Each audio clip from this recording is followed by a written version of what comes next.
সাকিব বুঝাইতো যে আসলে আমি তো লাভার বয়, এটা থাকেই, সেই দর্শকও তো ভুলটা ধরে। রুবেল ভাইকে, মান্না ভাইকে যেই ধরনের ড্রেস, যে ধরনের গেটআপ বলতাম মেনে নিত। সাকিব তো দাড়ি পড়তে চায় না, মেজাজ খারাপ হয়ে গেছে। সাকিব আমার মুভমেন্ট দেখে বুঝছে যে আমি হয়তো রাগ করছি, তো আমার কিছু বলার আগে সাকিব বলে, হায়দার দাড়ি দে পরি। লাভার বয় বা একটু স্টাইলিস্ট চলতে পছন্দ করতো, এইটাই একটা প্রবলেম ছিল। আলটিমেটলি উই তো এখন ফর্মে আছে, বা দুর্নামটা হচ্ছে আপনাদের। দুর্নামটা হচ্ছে আমাদের। পুরুষ, হ্যাঁ, এটার মধ্যে হচ্ছে সাকিব খান গ্রামের ছেলে, একজন শিক্ষকের ছেলে। হ্যাঁ, তো একজন শিক্ষকের ছেলের হচ্ছে কানের দুল, হাতে সালমান খানের মতো ব্রেসলেট। হ্যাঁ, এই প্ল্যানটা কার ছিল আসলে? কারণ আমরা জানি যে সিনেমার জন্য আসলে যে চরিত্রগুলো আসে, এগুলো তো আসলে নির্দিষ্ট একটা চরিত্র। হ্যাঁ, তো ওই চরিত্রটা আসলে সালমান খানের ফ্যান ছিল কি?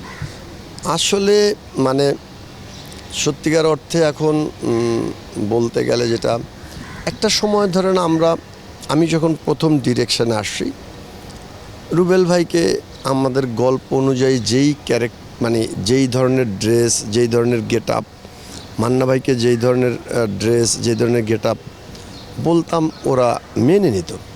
সাকিব বুঝাইতো যে আসলে আমি তো লাভার বয়, এটা থাকেই, সেই তো চিন্তা দাগ ওর প্রজ্ঞা, মানে অতটা করতাম না। আসলে ঠিক না, এই যে আপনি ভুলটা ধরছেন, দর্শকও তো ভুলটা ধরে। যেমন মান্না ভাই, আমার রিক্সাওয়ালার প্রেম বানাতে গিয়ে মান্না ভাইকে আমি লুঙ্গি পরাবো,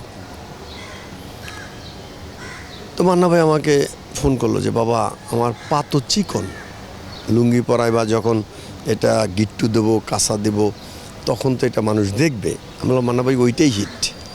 মান্না ভাই আর কোনো কথাই বললো না, সে লুঙ্গি পরলো এবং লুঙ্গি পইরা সে ফাইট পর্যন্ত করলো, ছবি সুপারহিট। আসলে সাকিব তো ধরেন অনেক কিছুই চাইতো, তারপরে অনেক কিছু চেঞ্জ করতাম। যেমন আমার প্রেমিক পুরুষেই সাকিবের একটা ছদ্মবেশ ধারণ করতে হবে, তখন দাড়ির পরানোর জন্য আমি মেকআপ ম্যানরে বললাম, তো মেকআপ ম্যান আমাকে যাই বললো যে ভাই সাকিব তো দাড়ি পড়তে চায় না। তা আমি খুব মেজাজ খারাপ হয়ে গেছে আমার, আমি একদম মেকআপ রুমে ঢুকছি, মানে অন্য স্টাইলে, মেজাজ এত খারাপ হয়েছে।